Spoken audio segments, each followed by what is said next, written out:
Breaking news. దేశ గణతంత్ర దినోత్సవం వేళ ఏమైనా కుట్రలకు ఉగ్రవాదులు ప్రయత్నిస్తున్నారా? భారత జలాల్లోకి ఓ పాకిస్తాన్ జెండాతో ఉన్న బోటు ప్రవేశించడం ఇందులో భాగమేనా? అసలు పడవ ఎందుకు వచ్చింది? అందులో ఉన్న 9 మంది అంతర్జాతీయ సరిహద్దు దాటి మరి మన దేశ జలాల్లోకి ఎందుకు వచ్చారు, ఎలా వచ్చారు?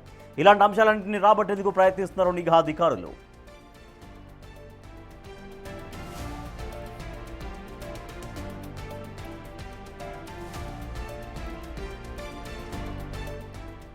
అంతర్జాతీయ నిబంధనలకు విరుద్ధంగా భారత జలాల్లోకి ప్రవేశించింది పాకిస్తాన్ జెండాతో ఉన్న ఓ బోట్. నిన్న రాత్రి వేళ పాకిస్తాన్ జెండాతో వస్తున్న బోట్ను చూడగానే అప్రమత్తమయ్యారు మన కోస్ట్ గార్డ్స్. అయితే బోట్లో ప్రయాణిస్తున్న వాళ్ళు అలర్ట్ అయి పాకిస్తాన్ వైపు వెళ్లేందుకు ప్రయత్నించినా మన తీర ప్రాంత గస్తీ బృందాలు వాళ్లను పట్టుకున్నాయి.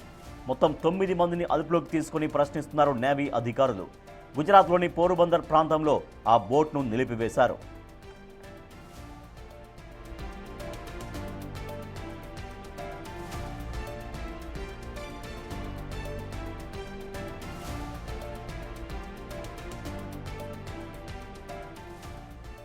వాళ్ళంతా ఎందుకు భారత జలాల్లోకి ప్రవేశించారు? వారి రాక వెనుక ఏమైనా కుట్ర ఉందా అన్న దిశగా విచారణ సాగుతున్నట్టుగా తెలుస్తోంది.